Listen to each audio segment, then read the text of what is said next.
Hey donc salut, ça fait un tout petit moment qu'on n'a pas parlé de SNK ensemble. Alors vous le savez, sur la chaîne j'ai parlé de SNK depuis le chapitre 83 si je me trompe pas. Les vidéos ont toutes été effacées malheureusement. Mais ça n'empêche pas qu'on va ensemble parler du dernier chapitre de SNK, même si le nouveau sort maintenant dans 2 ou 3 jours maximum. Maintenant tout le secret du village de Ragako est révélé. C'est au final un gaz donc transmis par Sig qui a transformé le village de Ragako en titan. Donc un gaz qui est annihilé, qui va en fait complètement paralyser les villageois, les habitants, et dû à cette paralysie, le titan bestial n'a plus qu'à effectuer le fameux cri, son hurlement, son pouvoir, sa capacité spéciale pour transformer les villageois en titans et qu'ils obéissent à chacun de ses ordres. On voit d'ailleurs une sorte de flashback d'exercice qui est fait et tout.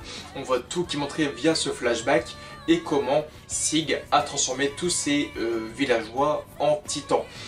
Pour rappel, le village de Ragako est le village natal de Koni. Donc c'est franchement cool de voir ça aussi. C'est qu'au final ça se passe dans un chapitre assez lointain maintenant. Ça se passe dans un vieux chapitre. Et tout est révélé aujourd'hui, ce mois-ci, avec le gaz donc, que les villageois, les habitants ont annihilé, et le pouvoir donc, du titan bestial. Tous les secrets sont enfin révélés. Il était plus que temps, mais c'est bien fait et c'est très propre comme ça. Merci aussi à Hajime Isayama, double mangaka, qui fait un petit message secret dans le chapitre, où on voit que Levi parle avec Sig, et Levi lâche une petite phrase où Sig en gros lui explique qu'il ne doit pas vraiment avoir la côte avec les filles vu comment Levi il est froid, et Levi il répond un truc du genre j'ai plus la côte que tu ne m'imagines. Et ça on parle bien sûr de la jante féminine, nos jeunes otaku qui sont complètement fans de Levi, et ça c'était carrément un message caché. Bien vu à Jimmy. Dans tous les cas, le chapitre est aussi vraiment officialisé et focus sur Jelena, qui était un peu l'élément mystérieux donc, des derniers chapitres, sur la rencontre qu'elle a eue avec Eren, de quoi elle a parlé avec Eren, et si on peut donc vraiment faire confiance à cette femme, mais aussi aux membres extérieurs comme Sig. Parce que pour moi, on va quand même beaucoup se méfier de Sig, même s'il a beaucoup de plans avec Eren et qu'il y a beaucoup de mystères. Je trouve que le fait que Sig fasse un peu trop gentil, je vous l'ai dit à plusieurs reprises avec nos héros actuellement, est très mystérieux. Donc pour moi, que ce soit Jelena, Sig ou notre jeune petit Renoir, il faut qu'on fasse vraiment attention à ces trois-là. Parce que Eren, je sens qu'il se fait aussi un peu embobiner, il n'est plus le même qu'avant. De toute façon, ça va même se voir via son évasion dans ce chapitre. Donc j'ai parlé juste avant d'évasion, effectivement c'est aussi le chapitre où Eren Yeager va donc s'évader de prison et rejoindre en gros une sorte d'armée révolutionnaire, donc tous les militaires qui ont un peu aidé à la libération de Eren, mais qui vont aussi mener une sorte de grande rébellion. Maintenant on sait une chose, c'est que Eren recherche Sig et que Sig est avec Levi. Donc il est quasiment sûr maintenant via le comportement qu'a Eren, via Mikasa, Armin, les changements qu'ils ont eu aussi, via leur comportement avec Eren, mais aussi via tout ce que Levi lui a dit, comme quoi s'il faisait le coin à vouloir s'évader ou autre, il y aurait un affrontement. Il est quasiment sûr qu'au prochain chapitre, à moins qu'on soit focus sur Reiner ou autre, il est quasiment sûr qu'on pourrait avoir une confrontation entre Levi mais aussi Eren Yeager. Dans ce cas-là, qui serait le vainqueur entre un Levi qui a énormément gagné en puissance récemment, qui a quand même détruit à 2 reprises, si je ne me trompe pas, le titan bestial, donc Sig, et un Eren Yeager. Eren n'a jamais été aussi puissant qu'aujourd'hui, via les compétences qu'il a maintenant avec le durcissement, son pouvoir de base, l'axe, mais aussi le pouvoir du marteau d'armes qu'il a eu de moitié, si on peut dire. Eren est juste monstrueux. De plus, Eren n'est pas seul.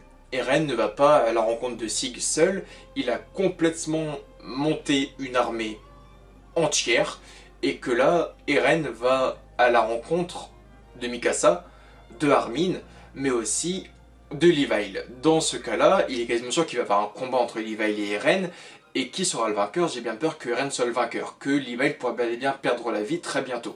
N'oubliez pas aussi deux choses, c'est que beaucoup me disent que Mikasa va rejoindre le côté de Eren. J'ai envie de te dire que oui.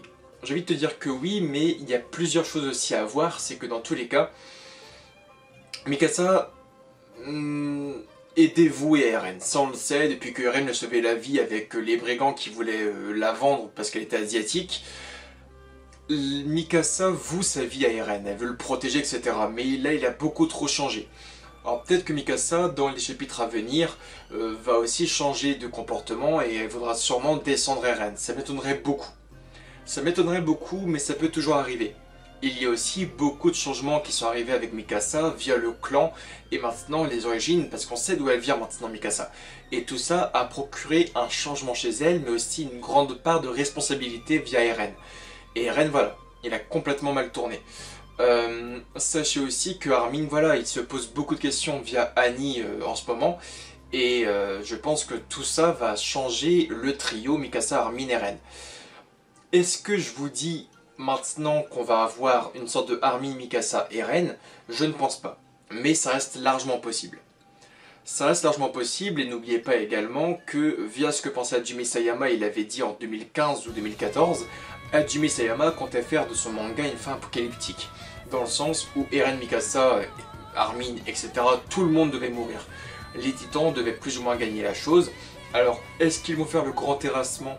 Eren va se sacrifier et tout le monde va mourir et Historia pourrait être la seule et unique survivante? On ne sait pas.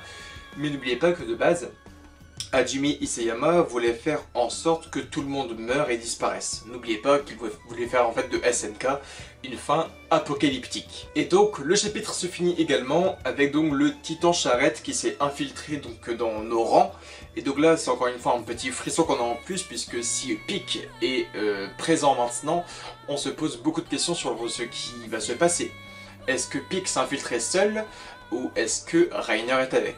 Je me pose encore plein d'autres questions. C'est que le titan charrette, souvent quand il se transforme et quand il est en forme de titan, il a souvent des sortes de petits tonneaux sur son dos, et dans ces fameux tonneaux, très souvent, il y a aussi des membres de l'armée.